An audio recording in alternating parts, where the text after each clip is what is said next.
Conventional wisdom tells us that one of the easiest ways to get something really big to move in a hurry is to shoehorn a massive engine in it. In the case of this retired 747 Jumbo, it has 4 separate gas guzzlers providing forward propulsion. Similar theory is also shared with Jaguar's new F-Type SVR. This is the fastest production Jaguar ever produced, and thanks to its supercharged 5-litre V8, it has plenty of stick. How much? Well, today I plan to find out. Not only is the SVR the most powerful production Jag currently on sale, it is also the most dedicated performance model on the British car maker's fleet. Fit with larger front cooling ducts, tweaked exhaust system and retuned all-wheel drive, stability and traction control systems.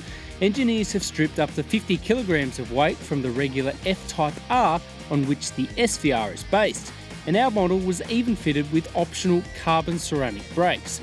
The cost in convertible, guys, a cool $308,000 plus on-road costs.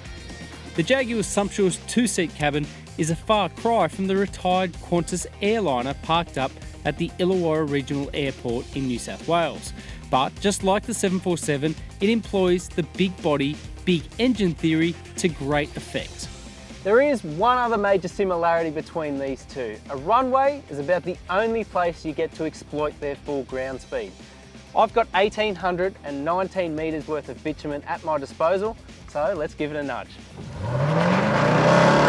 Oh, the pull off the line is just phenomenal.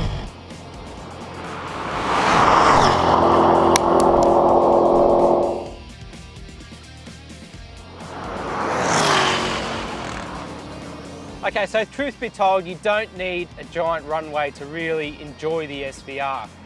It's just one of those lovely open-top cruisers. The engine is a real highlight, and the car is actually really quite easy to live with, given the fact that it's virtually almost like a supercar. I sort of compare it to a bit like a prize fighter though. It kind of bobs and weaves along the road a bit, but I think that's all part of the experience in this thing, and like I said, it's by no means uncomfortable.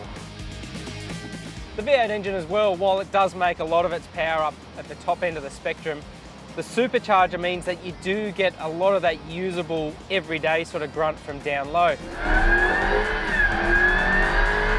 One other thing, if you drive this thing regularly,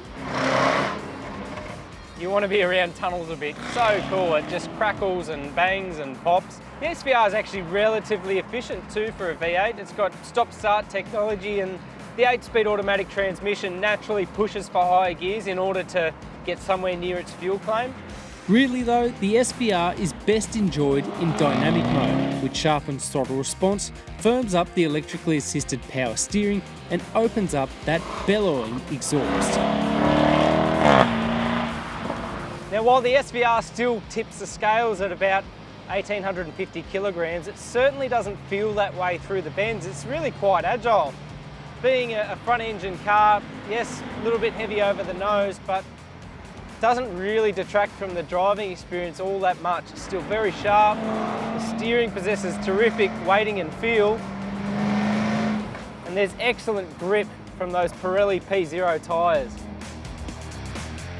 The SVR also boasts a torque vectoring by brake function that has been tweaked by the Jaguar Special Vehicle Operations team.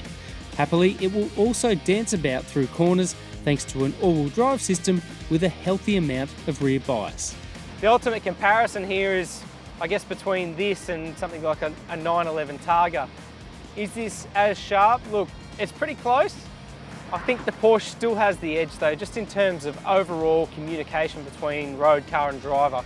It all amounts to a supremely confident yet capable sports convertible. And just like the 747 in its heyday, a flagship that deserves its place at the pointy end of the fleet.